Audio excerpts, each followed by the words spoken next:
Thank you for tuning into the Craft Corner today.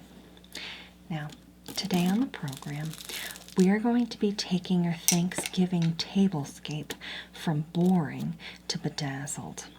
And it's really going to be a fun twist on the classic cornucopia, where we'll be adding just different beads, anything you've got laying around the house you're not using, bobbles, an assortment of gems, bedazzling gems, and ribbon to really jazz up the boring standard cornucopia that you've seen for so many years. So for this craft, you will need a pair of shears. Ideally not your good shears that are your fabric scissors for cutting your good fabrics, but a pair of shears. Any scissors will really do. You'll also need a cornucopia. Now, you don't have to use a cornucopia this size. It can be a smaller cornucopia that's really anywhere roughly from about 5 inches to your foot and a half, depending on how much you want to decorate inside of the cornucopia and how much tablescape room you have on your dining room table for this. You'll also need an assortment of ribbons. This can be anything you've got laying around. Now I've decided I would like to include some sequins, so I'm going to use some sequins as well. And last but not least, you will need a hot glue gun. Now you know I keep my hot glue gun in this decorative holiday tin, but any hot glue gun holder will do. And perhaps you have some extra doodads and things in there as well. So you'll want to get started, of course, by preheating the hot glue gun. Now, you can use the top of the tin, assuming you have a hot glue tin already. If you do not have one, I highly recommend that you use your, for the purposes only of your hot glue gun holder. Now this is just a metallic, but beautifully decorated metallic placemat, sort of like a placemat, or I'm not really sure what its original intention was for, but I use it to rest my hot glue gun on, because you'll find that there'll be some stray drips here and there. Now what I could do is just glue these straight on like that, like a traditional pearl necklace on your cornucopia. But that's not what I want to do. I do want to start with these, and the plan or the vision that I have, different from your vision, is to do multiple bedazzles in different colors, and then I want to have different pearls added to little sections, but I want it to be sort of random, so I'm just going to be gluing on pearls here, bedazzles here. But now looking at this, I feel like, well, it's a little bit tangled, and that's what's tricky with your crafting beads. I think, looking at this, I think I want to have a blue and pearl cornucopia motif. Now I don't know how many beads I've got on this piece here. Let's see here. 1, 2, 3, 4, 5, 6, 7, 8, 9, 10, 11, 12, 13, 14, 15, 16, 17, 18, 19, 20, 21, 22, 23, 24, 25, 26, 27, 28, 29, 30, 31, 32, 33, 34, 35, 36, 37, 38, 39, 40, 41, 42, 43, 44, 45, 46, 47, 48, 49, 50, 51, 55, 56, 57, 58, 59, 60, 61, 62, 63, 64, 65, 66, 67, 68, 70, 71, 73, 74, 75, 76, 77, 80, 81, 82, 83, 84, 85, 86, 87, 88, 90, 91, 92, 93, 94, 100. 1, 2, 3, 4, 5, 6, 7. So 107. Now if I've got 107 of these, that would be a lot of little pieces for me to glue separately throughout here. So I think I will stick with my original plan. I'm going to attach the first bit. Oh gosh, now I just had another vision though. Because what I could do is make this the opening of the cornucopia. Like have it go all the way around. And that would be really nice. I mean, I suppose I could do that with pearls too. So, to glue that around this border, I think I have enough. Yeah, that should be plenty. I'm going to start up here, grab my hot glue gun. Now, you want to have a lot of good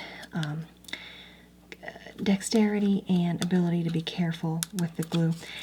Now, it might help if you have something to press down the 8 different pieces that you're gluing to your cornucopia. I don't know how many times that I have burnt my finger on the hot glue and then proceeded to yell Mother, Father, or Merry Christmas because I do not curse. And so really just having something that you won't have direct finger contact with that hot glue is going to be important as you're crafting.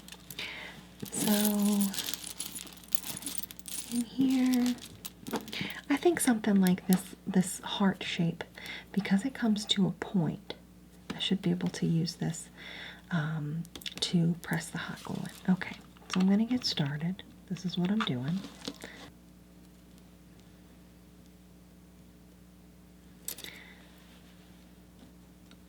And I know I said I wasn't going to touch it, but I think this is just easier.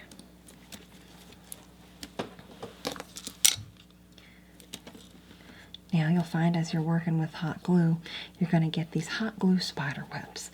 And you can just worry about cleaning those up at the end because you'll have quite a few that you kind of have to touch up as you're working. Oh, it stuck to my nail a bit. Okay. Press this one down here.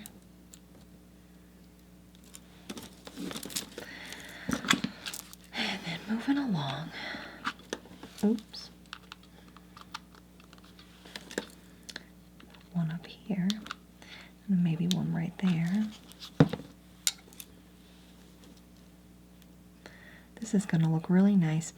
And if you have a candlelight situation on your Thanksgiving tablescape, because there's little facets in these beads. Now, it's not real. These aren't crystal. These aren't fancy beads.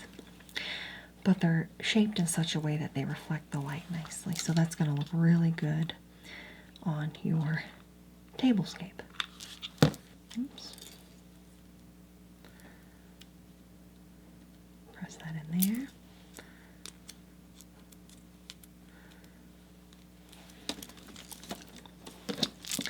And I'll just keep going around until I get all these areas secure.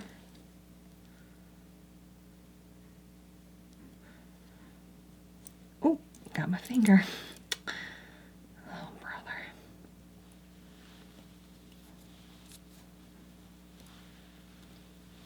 Here's some of those spider webs I mentioned.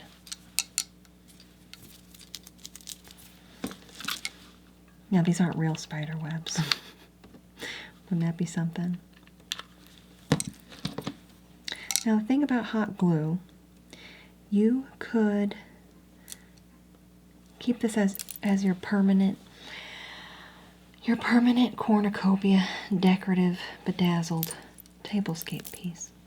But because it is hot glue, you might have the ability to just kind of pluck these beads, bedazzles, bobbles, and such off of your cornucopia at a later date. If you want to go back to the traditional, boring wicker basket sort of style cornucopia piece.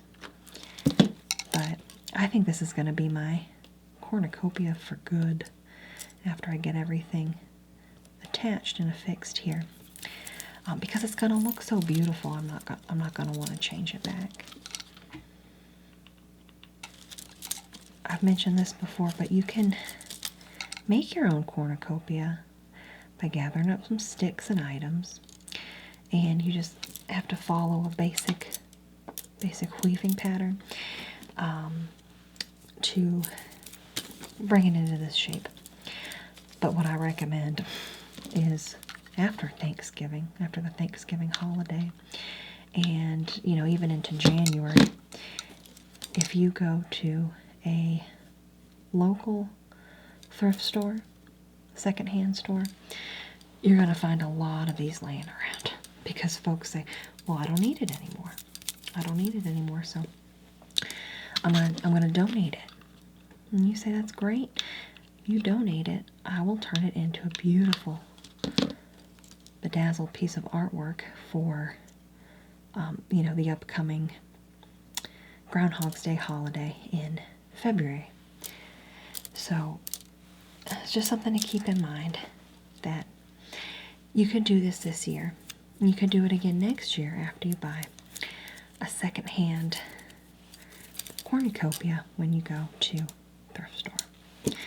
Now I have completed the look. Oh, it's beautiful. Now you can be a little more precise. On the craft corner here, we're not about precision. We're about just getting it done. If you wanted to be more precise, you could have followed the exact outlines of every edge, really following it. And that's not what I did here, but you get the point. Look how beautiful that's going to look on the Thanksgiving table. You get to a point sometimes when you're doing these crafts and you think, well, you know what, I kind of like the way it looks as is. I kind of like it. Or maybe I shouldn't add anything else. But if you were to do that, you leave a lot of whimsy and a lot of pizzazz unknown, because if you just left it like this, who knows what we'd be missing out on, right? So let's add to this. And I think I'll go with the little pearls next. I'm just going to snip a few of these off. I had said 40, but it could be a situation where I add 20 and I say one more and that's good enough, because this is not, oh gosh, well that would be nice. I was going to say this is not a beach cornucopia. A few more of these.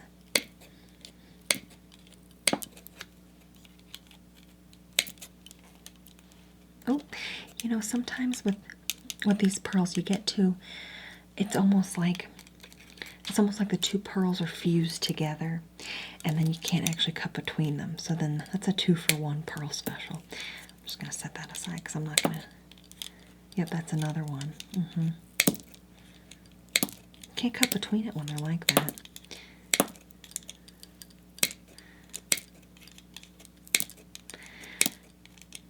I'm starting to feel like this might be enough pearls. But yeah, I could see a situation where you've got a beach cornucopia. Now, maybe I'll save this for another craft corner, but imagine you have a beach house, right? And you cover the cornucopia in shells on the outside, and starfish, and pearls too. And it's a beachy cornucopia. And then on the inside, you put more shells, maybe like a dried seaweed, some fake coral, and some that can kind of spill out onto your table. And I think that would look really nice, especially at a beach house. And then some might say, well, why would you use a cornucopia for that, when instead you could be putting everything in a big conch? So it could be a smaller cornucopia where everything's coming out of the conch, and that way it's not this wooden piece, but a conch shell. Now, What would be really nice though is if you were making a beach one and you had a basket, or sorry, a cornucopia, but it was made out of seagrass. So you'd have the seagrass. Someone's put that together with the simple pattern to make the cornucopia shape out of the sea oats or the seagrass. Maybe a little driftwood. But the thing about driftwood is it's not going to be very malleable, so that would be really challenging unless it's the wet driftwood that's not fully dried out, and then that's going to stink up your whole tablescape if you put that on the dining room table. So anyways, pearls. Now where am I going to put these? I'm going to put them here and there.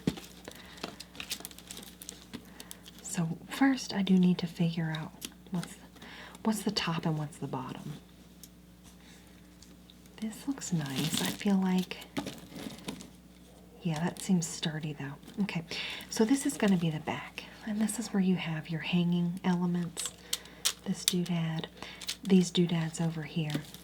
So I'm just going to start adding some hot glue and then throwing on a pearl. Okay, even just with these first 3 pearls, I think this is looking pretty good. So I'm going to keep adding them. You know, I said it was going to be random, but I kind of like how these are kind of staggered back and forth here. So I think I'll follow a little bit of a pattern as I go through here.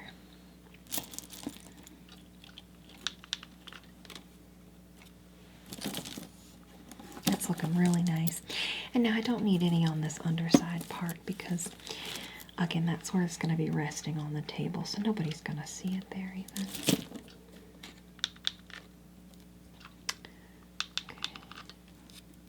Put that there.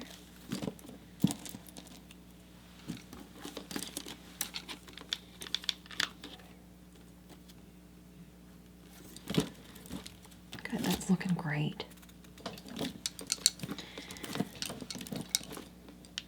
Now I'm just repeating.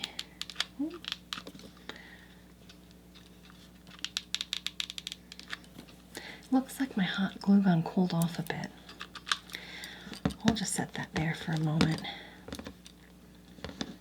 Let that get warmed up. In the meantime, I can start to plan out where I'm going to put these bobbles. I think these pink bobbles are going to look really nice, just scattered throughout in between the pearls.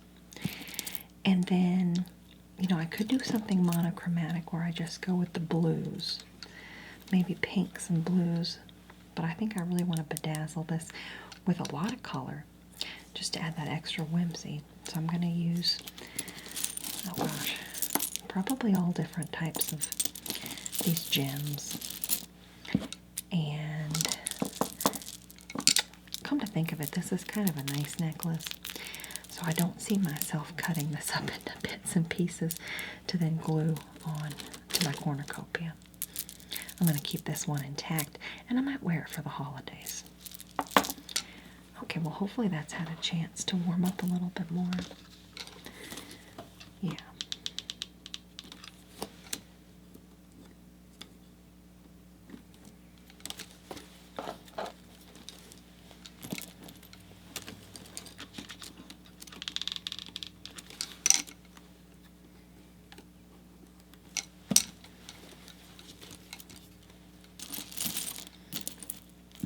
And so you just keep going around, gluing down the beads, getting it on your fingers a bit, but not burning them, and making a little bit of a mess with the hot glue. But again, it's fine. At the end, you can just pick off those little bits and pieces, and no one's going to be, they're going to be none the wiser. Now, I'm not sure why my hot glue gun sounds like an old ship at sea that's kind of swirling side to side, like an ancient mariner, right? But as long as it works, that's all that matters. That's all that really matters. Getting close to the bottom here. Oops. So that means,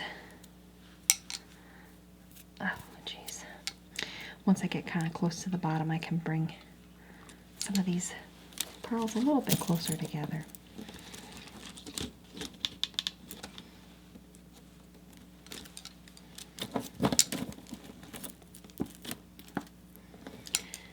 One here.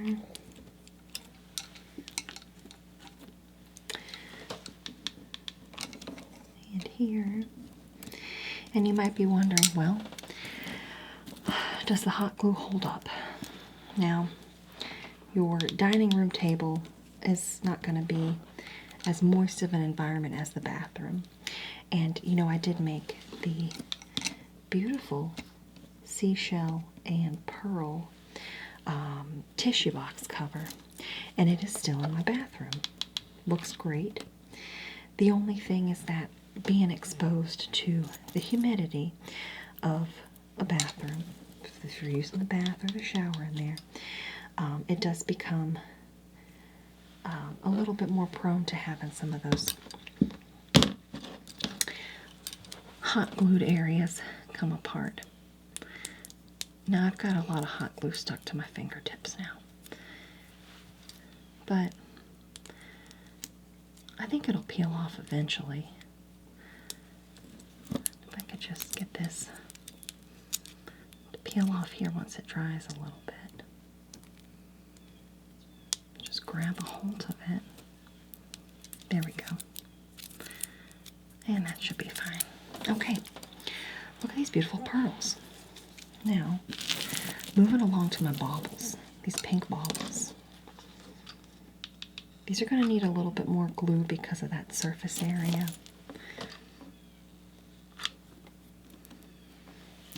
But that looks really nice already.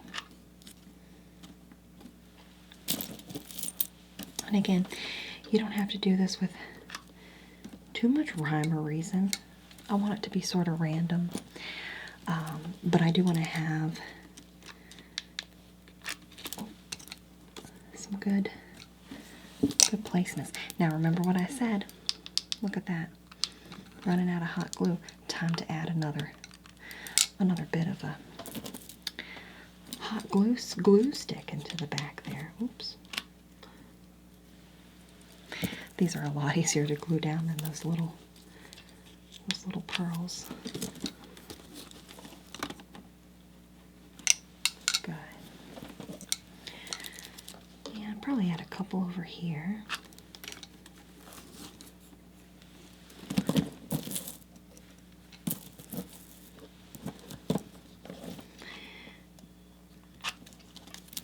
One down here.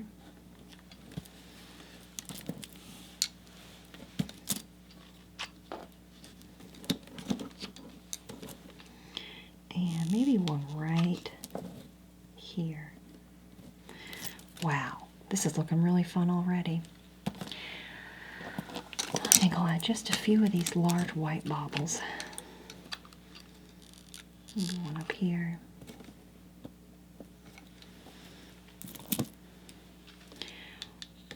One over here. The big one will go right here. And let's add another one over here. That looks great. That looks really great. Okay, setting that aside for a moment. Removing any excess hot glue from my fingertips. And then now comes for the fun part. I get to add these gems. I think I'll place them right side up so I know which colors I'm grabbing for.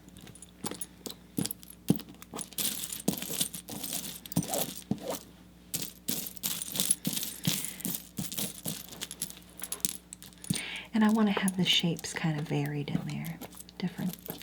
Different sizes and shapes. Let's start with this pink one.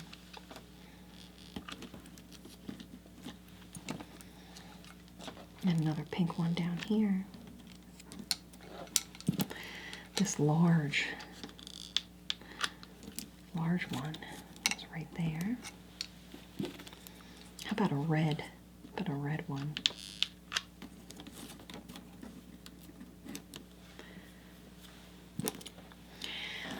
And then I got this blue. Put the blue near the blue on the top. And this is sort of a teardrop shape. Stick that right there. We've got an oval. Stick that one right there. This one's a little heart. Put that right here. And a green circle. It can go here. A big green square. And that can go up here. And I'm just pressing it lightly for at least a second before I let go. Now some might say those are two blue squares too close together, but I think it's all right.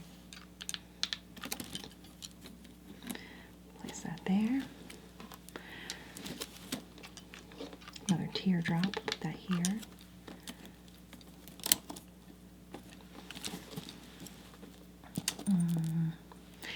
Maybe this yellow square can go here.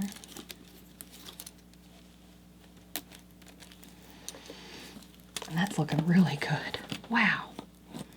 I feel like I've missed a couple of spots. Maybe something right here. About this green. And we'll add a little red right here. Where else is there a bit of a gap? Right there.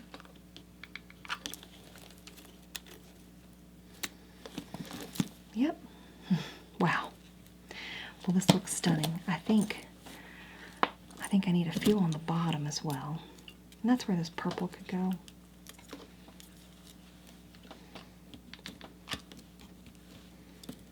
Got it. And I'm getting hot glue all over the place.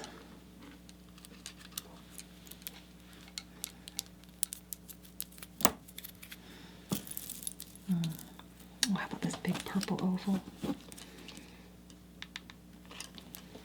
Right here. Look at that. This is stunning. Well, I'll worry about getting the hot glue off my fingers in a minute. Well, there's one thing left to do for this beautiful, beautiful artistic piece. And that is to add maybe a bow. Maybe a little bit of little sequin ribbon. But now that I'm looking at it, you know, it doesn't scream holidays, and that's where something like this big velvet bow could come in. So I think I'll take this and I'll cut it into a nice bow shape.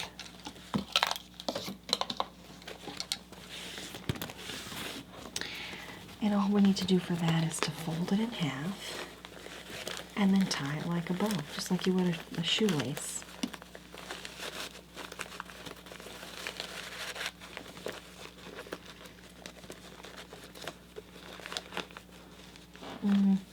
Actually, that doesn't look quite right.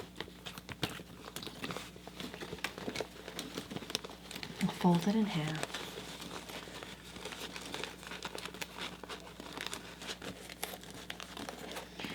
And then maybe I'll bring this around this side, fold this over here,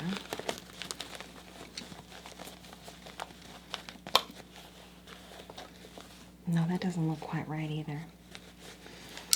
And come to think of it, it looks a little too Christmassy, and I still want this to be a little bit more whimsical.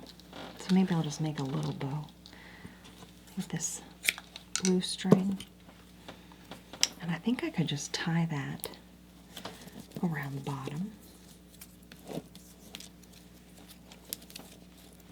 So pulling this over here, I'm going to tie a bow just like I tie a shoelace around the bottom. feed that through. Wow, oh, it's perfect. That's it. Wow, so look at that. Now we have a really gorgeous and decorative bedazzled cornucopia that can sit atop your Thanksgiving tablescape. Now just imagine what you could put in here. It could be fruits and flowers. It could be small stuffed animals. You know, I wouldn't serve anything in here because this is not a food safe container. But it's just going to be a real showstopper atop your tablescape. Now, I did want to take any calls today if we had any questions from viewers. So I will open up the phone lines here and we'll see if we have a caller. Oh, okay, yes, caller, you're on the Sleepy Keys craft card. Oh, hello, this is Marcy. Now, I don't know if you're aware of this, but the cornucopia is also known as the Horn of Plenty. And it comes from Greek and Roman times, and they were filled with fruits, flowers, nuts, grains, and veggies. And it really all just shows a sign of prosperity, right? Now, one of the Greek myths mentions baby Zeus.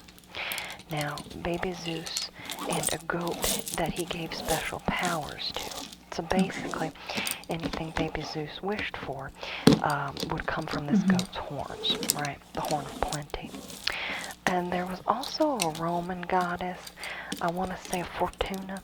Now, she was a goddess of good luck, and she carried a horn. Now, it's popular to have a cornucopia around Thanksgiving as a sign of abundance. And boy, oh boy, is our Thanksgiving at my sister's house abundant. We'll have the usual turkey and mashed potatoes. Although last year we did a roasted potato, which I liked, but everyone was asking for mashed.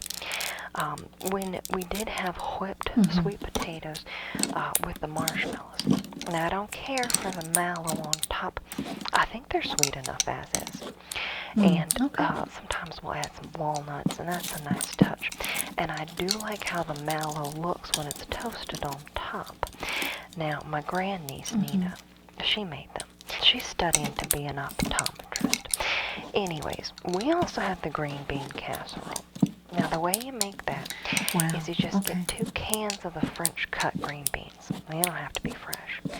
You get the 2 cans, you mix it with about, I think, 1/3 a cup of milk, something like that, and just some of those French's fried onions. Now, they don't have to be French's brand, but that's the brand I trust when it comes to fried onions atop my green bean casserole and mixed it. You throw in some salt and pepper, and you also have to have a can of the cream of mushroom soup. Now, I don't know anyone that's just eaten cream of mushroom soup, but it is used for the casseroles quite often. You put it in the oven, not for too long, but before it's done, you bring it out and then you put the rest of the French's fried onions on top, and it's delicious. Now, if you're looking for a healthier option, you can just steam some green beans. Add a few almond slivers on top, maybe a pat of butter if you're not watching your cholesterol. Now, the cranberries, there's nothing like opening up a can of jellied cran sauce. You just put it on a nice plate or saucer. You could even add a sprig of mint or a decorative garnish on the side. Now, is that everything? I said the cranberries, the green beans, or the green bean casserole, the potatoes, the turkey, whatever. Stuffing. So, now it's a little gruesome when you think about it, the process of making it inside of the bird. So, the box, stovetop, on the stovetop is really just fine. Now, as it goes for rolls, I leave this up to the professionals. You can go to the local bakery, or you can just pick up King's Hawaiians or Sister Schubert's, the ones they have now. Now, she's not my sister. Her name's Cordelia. Anyways, now, I like this cornucopia idea, but it would definitely clash with our family's decorations. If we just had a bunch of turkeys, in the shape of our hands, with the little googly eyes made of construction paper, and then maybe they have a few grease stains on them from where, we may have touched them with our greasy fingers at the dinner table. But honestly, that just adds character. Okay, well, thank you so much for taking my call, and a Right, happy okay. Thanksgiving to you and yours. Great. Well, thank you so much for calling in. And thank you so much for tuning in to Sleepy Keith's Craft Corner today. We hope you give this a try. Do let us know. Send us in a picture. And happy crafting. And happy Thanksgiving to you and yours.